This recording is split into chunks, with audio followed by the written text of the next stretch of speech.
Bonjour à tous, c'est Sébastien Dion, j'espère que vous allez bien. Je suis très heureux de vous retrouver aujourd'hui dans ce tout nouveau podcast dédié à une technique toute simple que j'ai mise en place spécialement pour vous, pour pouvoir vous connecter à votre subconscient grâce au breathwork. Alors, pour ceux qui ne me connaissent pas, je suis tradipraticien spécialisé en breathwork. J'aide les femmes et les hommes à se libérer de leur blocage émotionnel et psychocorporel pour retrouver plus de sens, de bien-être et d'harmonie dans leur vie. Alors, qu'est-ce que c'est que le breathwork ? Le breathwork, c'est un ensemble de techniques respiratoires conscientes. C'est une méthode d'introspection qui vient des États-Unis et dont nous avons déjà pu parler ensemble, et peut-être que vous avez déjà parlé de cela auprès de vous et autour de vous. Alors, outre le fait que le breathwork aide à mieux se connaître, il permet également de se libérer du stress, des anxiétés, des phobies, mais aussi des émotions non vécues renvoyant aux blessures de l'enfance ou encore à des blocages transgénérationnels, c'est-à-dire qui se répètent de génération en génération. Donc nous parlerons du breathwork en général dans ce podcast, mais aussi et plus particulièrement de ce que j'ai dénommé le breathwork intensif et surtout comment le pratiquer.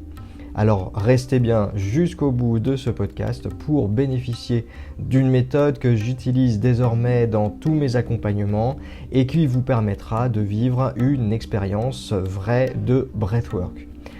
Vous retrouverez d'ailleurs sur mon site internet Changement Alpha toutes les offres de breathwork que je propose, que ce soit le breathwork holistique permettant de vous libérer des blessures de l'enfance ou encore transgénérationnel, du breathwork Kundalini qui permet lui d'être en phase avec votre énergie créatrice et votre déploiement spirituel, ou encore du breathwork chamanique afin de reconnecter à votre nature profonde. J'en profite d'ailleurs pour vous rappeler que pour toute souscription à l'un de ces breathworks, vous recevrez en cadeau un guide gratuit que j'ai spécialement préparé pour vous afin de construire votre propre mantra de vie. Un mantra de vie, par exemple, c'est très utile pour poser une ou même plusieurs intentions en début de breathwork, mais aussi à différents moments justement et littéralement de votre vie, que ce soit au quotidien ou à plus long terme, et notamment si vous souhaitez entamer un travail sur vous-même, sur vos besoins, vos choix ou vos missions de vie, ou simplement sur ce que vous souhaitez voir se manifester dans votre existence de façon générale. Alors revenons un peu à nos moutons pour savoir exactement ce que c'est que le breathwork et surtout qu'est-ce que ça nous apprend. Eh bien, grâce au breathwork, on voit par exemple qu'en contrôlant sa respiration de façon consciente, on peut contrôler ses émotions et par conséquent son esprit. Ça, c'est vraiment la base du travail respiratoire qui permet de devenir libre et autonome dans vos émotions, mais aussi dans vos pensées et par conséquent dans les relations que vous entretenez avec vous-même, avec les autres et avec le monde qui vous entoure. Mais surtout avec le breathwork, ce que vous allez apprendre et expérimenter, c'est comment avoir un accès direct à votre subconscient pour qu'il vous indique le meilleur chemin à prendre afin de dénouer progressivement tous vos blocages. Le breathwork vous permet donc d'avancer pas à pas dans une meilleure compréhension de vous-même et de vous préparer à une plus grande harmonie dans votre vie. De ce point de vue, par exemple, le breathwork intensif peut être recommandé aux personnes en situation d'addiction, comme les fumeurs par exemple, notamment parce qu'ils passent du stade de respiration compulsive au stade de respiration consciente. Alors d'où vient le breathwork ? Eh bien, il est déjà et avant tout présent dans l'art respiratoire de l'Inde ancienne, le pranayama, qui veut dire littéralement discipline du souffle. Cette discipline est indiquée dans les Yoga Sutras de Patanjali, ou plutôt devrions-nous dire d'ailleurs des Patanjali, car il y a en effet toute une filiation de Rishi. Ce sont des sages indiens de l'époque antique et qui se constituent de maîtres à disciples. Ces techniques respiratoires indiennes permettent donc d'avoir une meilleure connaissance de soi et un meilleur contrôle de l'ensemble de son énergie vitale en canalisant le prana, l'énergie universelle. Depuis que j'ai été initié en Inde à la discipline du souffle, directement inspiré des techniques de Patanjali, je n'ai alors cessé de travailler à cet art respiratoire moi-même, notamment parce que j'ai pris conscience dès cet instant de l'importance notamment de la respiration pour améliorer sa vie et de façon constante pour améliorer ses relations à soi-même et aux autres. En réalité, il n'y a pas qu'en Inde que l'on retrouve des techniques, des pratiques respiratoires permettant d'atteindre un état modifié de conscience. D'autres pratiques traditionnelles ancestrales comme la transe chamanique ou encore la mystique soufie font appel à des techniques respiratoires qui permettent d'atteindre un état modifié de conscience similaire. Et en Occident, eh bien, c'est surtout dans les années 1960 à 70, en pleine époque New Age, qu'on s'intéresse à la possibilité d'atteindre un état modifié de conscience à visée thérapeutique grâce aux techniques respiratoires. À cet instant, en effet, les drogues sont interdites aux États-Unis, mais les psychiatres s'interrogent sur la possibilité de retrouver des effets similaires à ceux des psychotropes grâce à la respiration afin d'obtenir des résultats parfois plus intéressants que les psychothérapies modernes. Leonard Orr, par exemple, développe notamment ce qu'il appelle le rebirth, qui veut dire littéralement renaissance. Il s'agit de techniques respiratoires pratiquées en baignoire, permettant de faire remonter des traumatismes intra-utérins liés à l'acte de naissance. Avec le rebirth, on réapprend notamment à respirer calmement. On pratique la respiration naturelle et douce pour harmoniser les énergies internes que Leonard Orr rapproche du chi ou du ki, c'est-à-dire l'énergie vitale ainsi désignée en médecine traditionnelle asiatique. D'autres recherches sont impulsées plus tard par Stanislav Grof. À l'inverse de Orr, Stanislav Grof est un médecin qui s'intéresse davantage à l'hyperventilation et donc à l'hyperoxygénation occasionnée par la pratique respiratoire intensive pour accompagner notamment les toxicomanes à sortir de leur dépendance à la drogue. Ceci étant, à cette époque, un grand nombre non seulement de médecins mais aussi de maîtres spirituels ont pour vocation de venir en aide aux toxicomanes. Le créateur notamment du yoga Kundalini, le yogi Bhajan, dont vous avez certainement déjà entendu parler, s'installe à Los Angeles en 1969, fonde une école de yoga Kundalini et constitue une communauté qui, au départ, devait permettre aux hippies à sortir de leurs addictions. C'est seulement peu à peu qu'il devient une référence en Occident. Et donc la pratique de l'hyperventilation, ce qui représente la base de ce que j'appelle le breathwork intensif, occasionne une hyperoxygénation du cerveau ainsi que de tous les organes grâce à l'augmentation de l'afflux sanguin dans tout le corps. Stanislav Grof associe de la musique à ses séances pour faire entrer ses patients dans un état modifié de conscience et leur permettre ainsi de soigner leurs blessures et leurs blocages. C'est ce qu'il appelle d'ailleurs la respiration holotropique, c'est-à-dire qui est tournée vers la globalité interne de la personne et qui devient dès lors une marque de fabrique et même une marque déposée, puisqu'en réalité on ne peut pratiquer cette respiration holotropique en étant un facilitateur certifié. À partir des années 2000, le Canadien Dan Brûlé reprend pour son compte le breathwork et invente le souffle transformationnel ou respirologie. Il explore ainsi différentes voies offertes par les techniques respiratoires déjà expérimentées par ses prédécesseurs. Enfin, Wim Hof est le très médiatisé néerlandais homme de glace. Vous en avez également certainement entendu déjà parler. Dans les années 2000, cette personnalité hors du commun s'est illustrée pour ses nombreux records du monde en matière d'exposition au froid, après s'être entraîné en associant différentes techniques respiratoires à la pratique notamment de la douche froide, que je pratique personnellement tous les matins et que je vous encourage à expérimenter si vous ne connaissez pas cette pratique et même à pratiquer régulièrement car cela donc donne une très grande résistance au froid mais aussi renforce l'immunité, le système immunitaire, renforce la volonté, la conscience. Enfin, c'est une technique et c'est une approche très originale et très renforçatrice de façon générale de tout l'organisme et de tout le mental. Désormais, donc, c'est surtout aux États-Unis que le breathwork est surtout très prisé pour les grands sportifs, les acteurs et les professionnels du bien-être.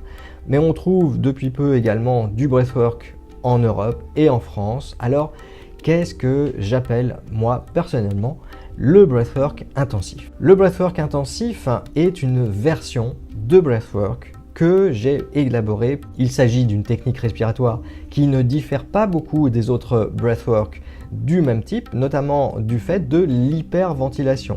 C'est une technique particulièrement puissante et qui offre vraiment des résultats intéressants en matière de libération émotionnelle, psychique et physique en général. Avant de vous en parler plus longuement, revenons quelques instants sur mes premiers pas concernant l'approche de la pratique du breathwork. Quand j'ai découvert le breathwork en 2022 dans la région lyonnaise où je vis actuellement, je dois dire que ma toute première séance n'a pas été d'une très grande réussite. J'arrivais tout juste à atteindre un état de relaxation profonde et je m'endormais sans même avoir pu expérimenter tout le plein potentiel de cette pratique que d'autres personnes me rapportaient comme exceptionnelle. Pour beaucoup, cette expérience était troublante et fascinante à la fois.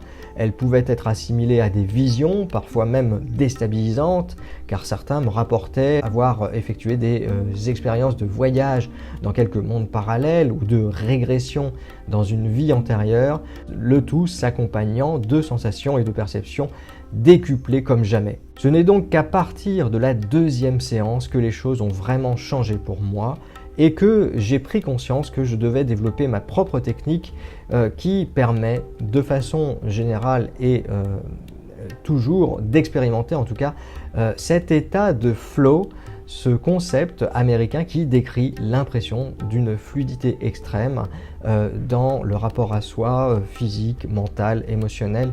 Cette impression en fait que vous avez une relation aux choses complètement élargie, que vous faites partie de votre environnement.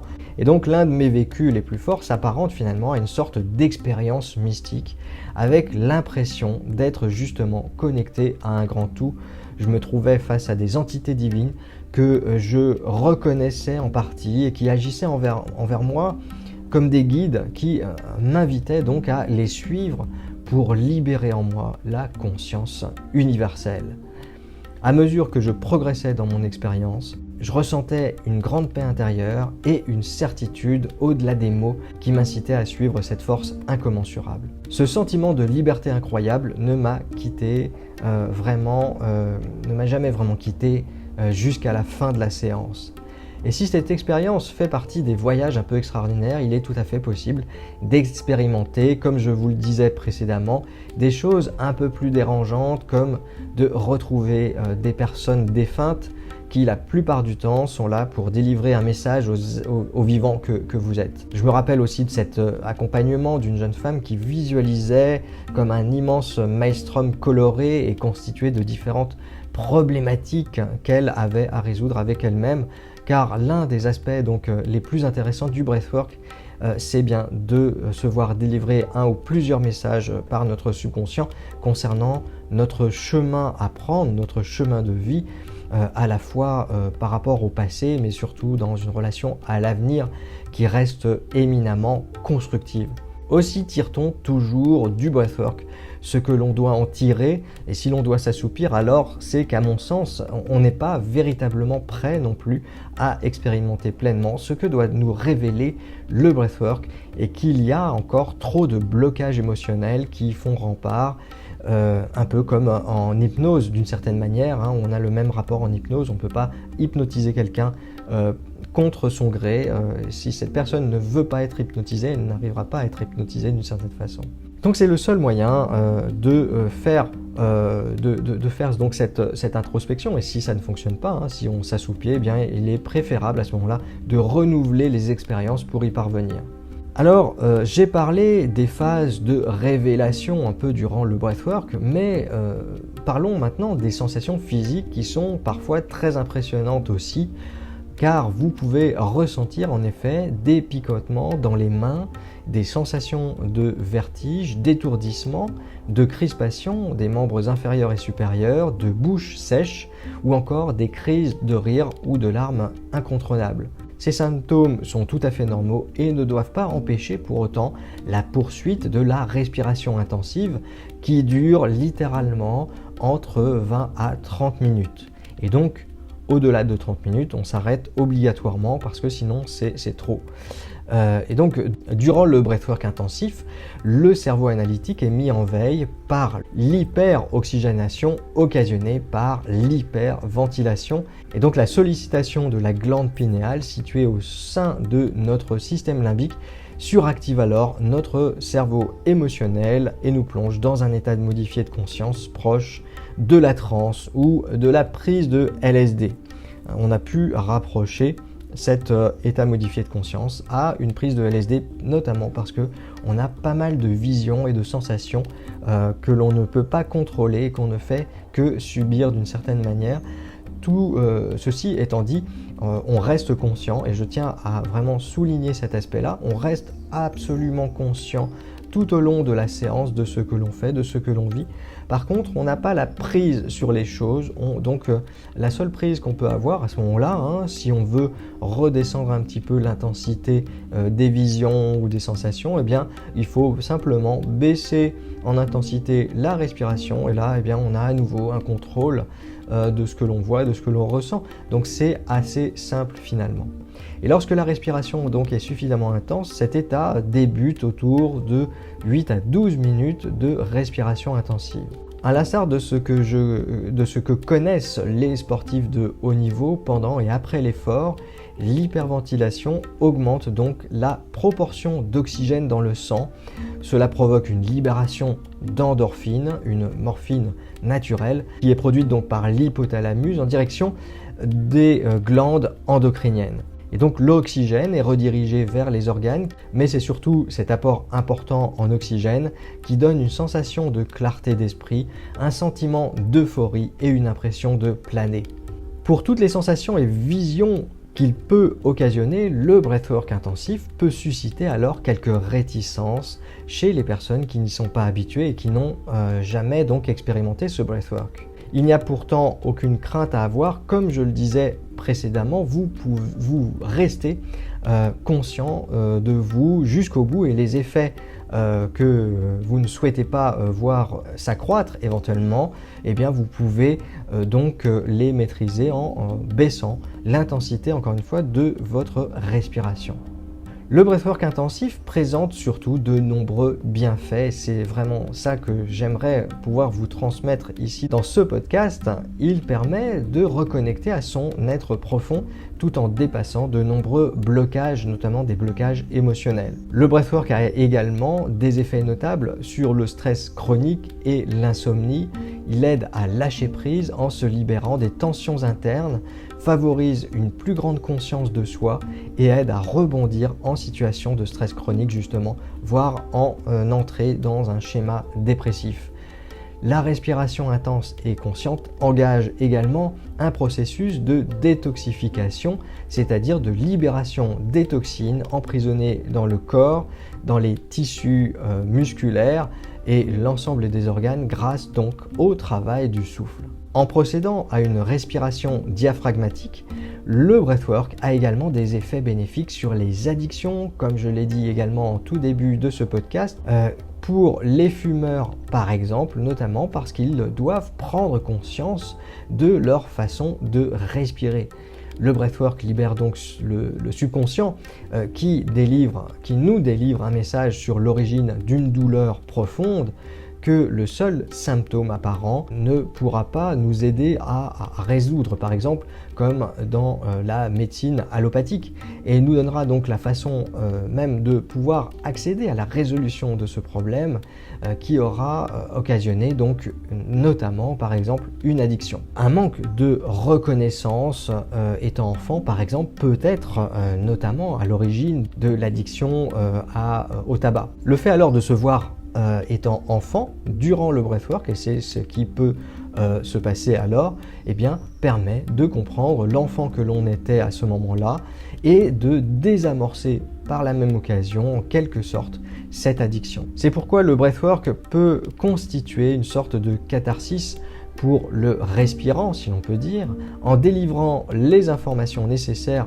d'images et de symboles suffisamment intenses pour que cela occasionne donc une libération globale ou, disons-nous, holistique de la personne. L'effet bien entendu le plus important du breathwork intensif est donc ce moment d'introspection qui peut équivaloir à plusieurs années de séances de psychothérapie. Le breathwork fait remonter l'émotionnel qui vous submerge alors et qui peut de ce fait provoquer des éclats de rire et des pleurs incontrôlables. L'essentiel à cet instant est de laisser s'exprimer la douleur d'une blessure enfouie et de libérer ainsi notre subconscient. Le breathwork intensif permet finalement d'accéder au plus profond de soi, de dialoguer avec notre subconscient encore une fois, et pour accéder à une forme d'auto-guérison spontanée des blessures antérieures, voire donc transgénérationnelles. Et si je parle de transgénérationnel, eh bien c'est parce que l'on sait aujourd'hui que les expériences émotionnelles fortes que nous vivons chaque jour s'inscrivent dans notre mémoire cellulaire, en particulier durant les phases de sommeil, et peuvent ressurgir dans notre vie, voire dans la vie des générations suivantes. Donc cette considération donne beaucoup de sens aussi à la dimension karmique de l'existence. Il faudrait alors enlever tout l'ésotérisme qui peut se cacher dans ce terme pour comprendre que nos actes et les émotions que nous mobilisons durant ces actes ont une portée sur nous-mêmes comme sur les générations futures.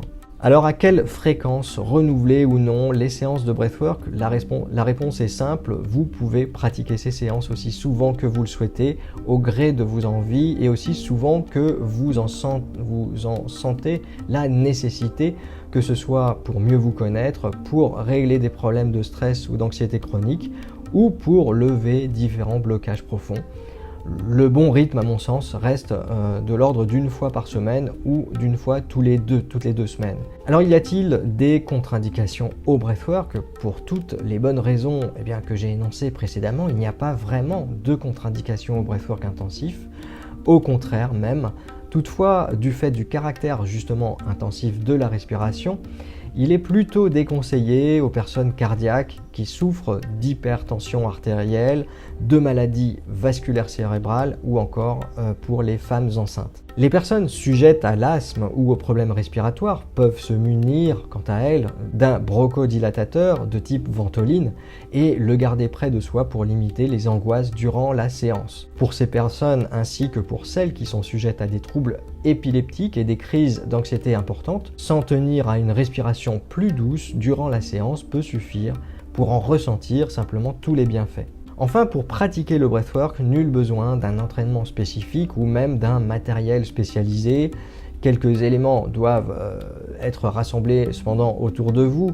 Donc vous allez vous munir d'une playlist donc de musique de préférence calme qui progressivement vont aller en s'accélérant.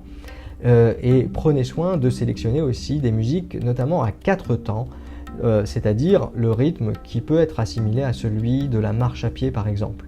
Pour vous installer confortablement au sol, chez vous ou dans un environnement naturel, il est essentiel d'opter pour un matelas mousse pas trop épais, comme un tapis de sol de type yoga ou stretching par exemple. Préférez également porter des vêtements amples et chauds ou au contraire bien aérés si les températures sont élevées. Il est aussi préférable de porter pendant la séance un masque de voyage ou de nuit sur les yeux afin que la clarté du jour ne vous dérange pas. Cependant, un simple bandeau pour vous cacher les yeux peut largement suffire et c'est ce que j'utilise personnellement parfois. Mais la plupart du temps aussi, j'accompagne les personnes sans leur indiquer le port du masque. Donc il n'y a pas d'indication précise. Essayez simplement d'expérimenter plusieurs versions si vous en avez l'occasion. Mais si vous n'avez vraiment rien à vous mettre sur les yeux, eh bien c'est pas très grave. À ce moment-là, vous pouvez vous lancer dans votre séance. Se doter d'une couverture ou d'une couette est également important pour ne pas avoir froid au cours de la séance. Également, glissez sous votre tête un vêtement ou un plaid replié en prenant soin que ce support ne soit pas trop moelleux et afin de respirer convenablement sans que votre tête soit bloquée contre votre menton si votre tête est trop surélevée ou au contraire de ne pas qu'elle ne puisse pas heurter le sol en cas notamment de mouvements incontrôlés. Enfin, prenez avec vous une bouteille d'eau pour vous hydrater après la séance afin d'ancrer toutes les informations délivrées par votre subconscient dans votre mémoire actuelle et votre mémoire corporelle. Alors comment se déroule une séance? Pour débuter votre séance, vous allez formuler à votre inconscient une intention. Celle par exemple d'obtenir un éclairage sur quelques questions qui vous taraudent dans l'instant ou de vous libérer d'une douleur physique, psychique ou même des deux.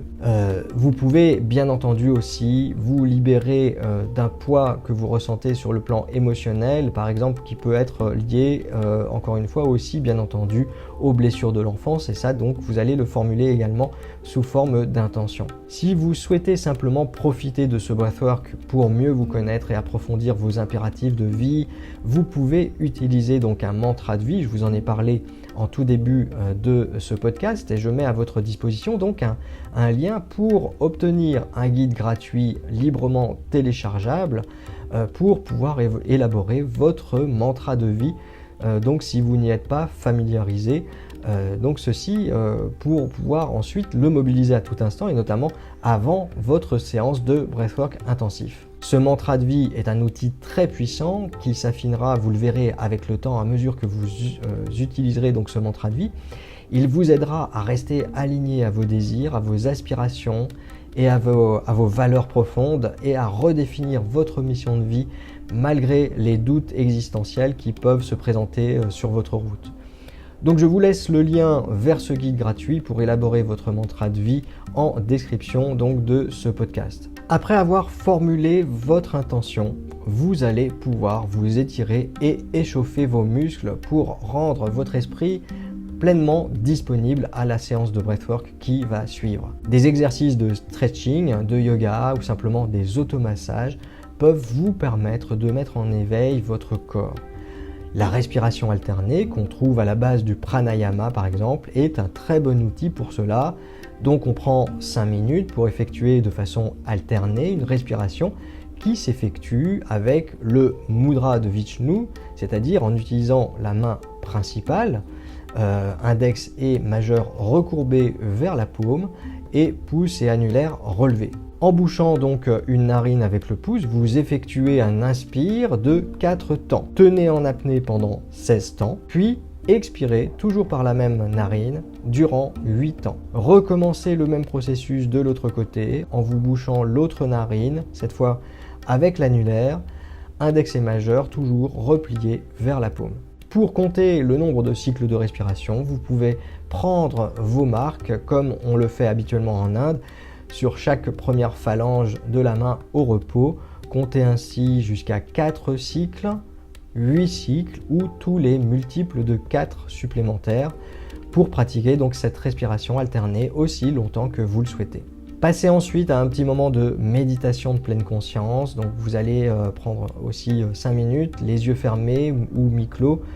Vous rassemblez vos mains face à vous, posez sur vos genoux et donc rassemblez face à votre nombril, ou bien en Gyan Mudra, c'est-à-dire les doigts et pouces qui se rejoignent et le reste des doigts étendus, paume ouverte vers le ciel. Et donc tout cela, vos mains posées sur les genoux, c'est le Gyan Mudra. Prenez donc 5 minutes environ pour écouter simplement votre corps, vos émotions, vos sensations, sous l'effet d'une respiration calme et tranquille. Écoutez ce qui se passe en vous, autour de vous, tout en restant concentré sur votre respiration qui se déploie doucement. Vous allez alors pouvoir débuter votre séance de breathwork. Donc pour cela, vous allez vous allonger confortablement sur un matelas et placer une couverture sur vous pour ne pas avoir froid. Si vraiment vous avez trop chaud, c'est vraiment pas la peine d'y penser de toute façon. Mais vous avez bien entendu un plaid par exemple à côté de vous, à portée de main. Votre tête également donc est légèrement surélevée, comme je vous le disais précédemment, avec un vêtement replié sous votre tête ou simplement une couverture pliée.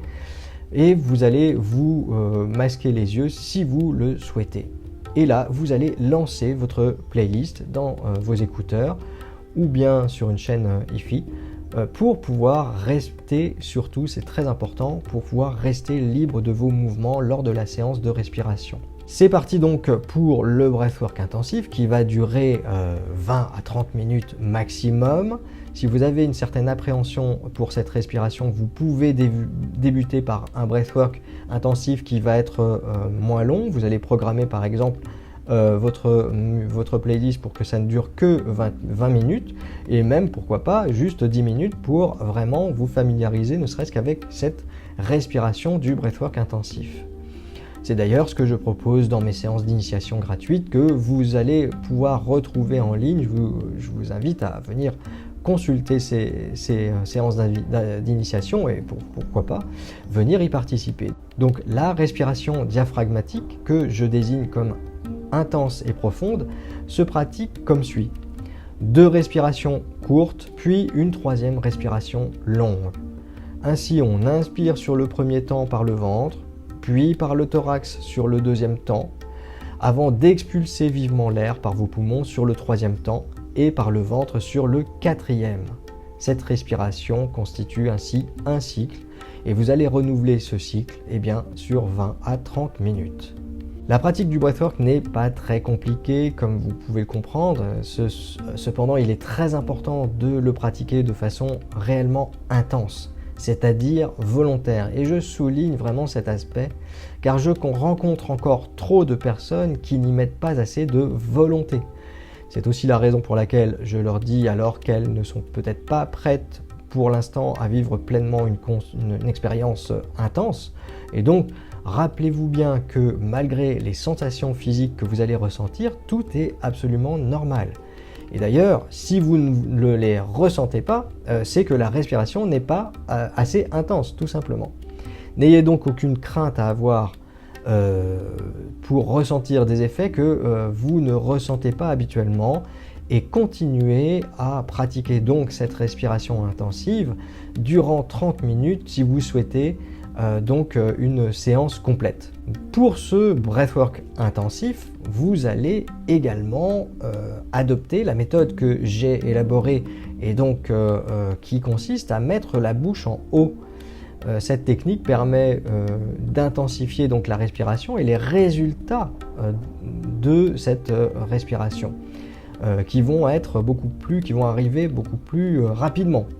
Bien entendu, il vous sera toujours possible de doser donc les effets du breathwork en accentuant ou en ralentissant l'intensité de la respiration.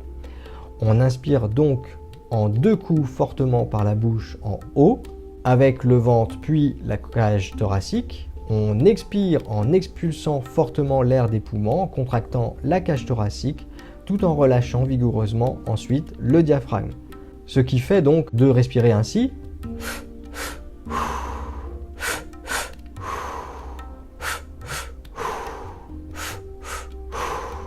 Plus la bouche prendra la forme d'un O rétréci, comme s'il s'agissait de respirer à travers une paille, plus l'acte respiratoire sera intensif et puissant.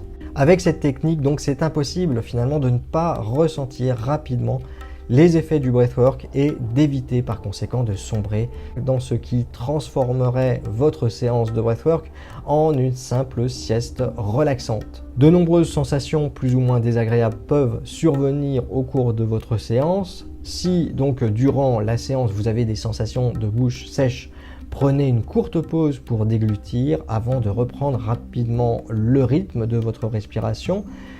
Après 8 à 12 minutes, il est probable donc que vous ressentiez des picotements dans vos membres inférieurs et supérieurs et peut-être aussi des sensations d'étourdissement.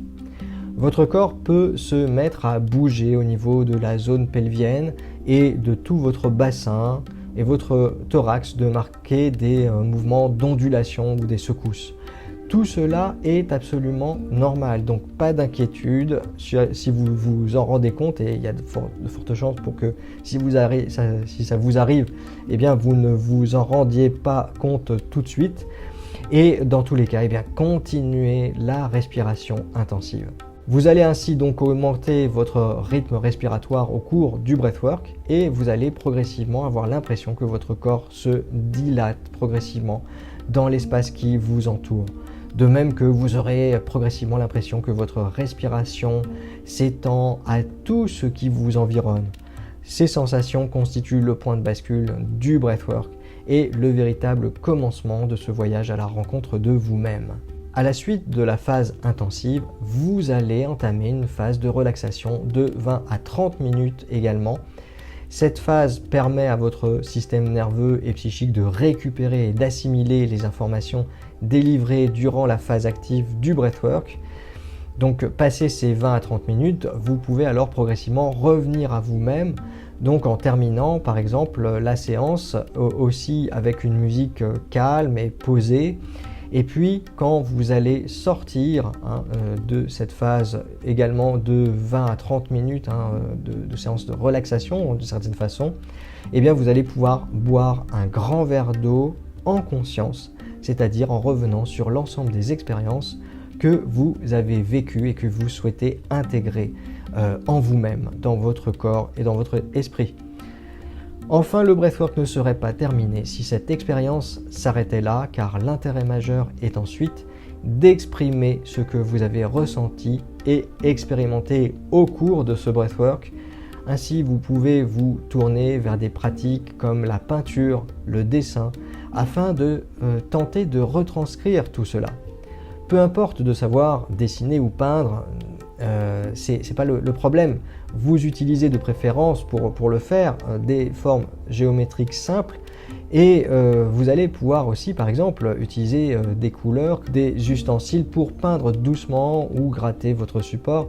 En bref, exprimez-vous à partir de ce que vous avez expérimenté en breathwork et peut-être allez-vous enfin réaliser que vous avez un talent caché en vous, c'est-à-dire de la pratique artistique. Enfin, si les pratiques artistiques ne sont vraiment pas votre fort, restez-en là avec le support peinture ou dessin et prenez votre plume pour décrire vos ressentis, vos émotions, vos visions en mettant simplement des mots dessus afin de faire remonter à votre conscience cette expérience hors du commun. Et surtout, ne vous arrêtez pas en si bon chemin et partagez votre expérience breathwork avec d'autres personnes, d'exprimer cette expérience qui vous a été révélée à vous-même et de nous raconter simplement tout ce que vous avez vécu, tout ce qui s'est produit durant votre séance.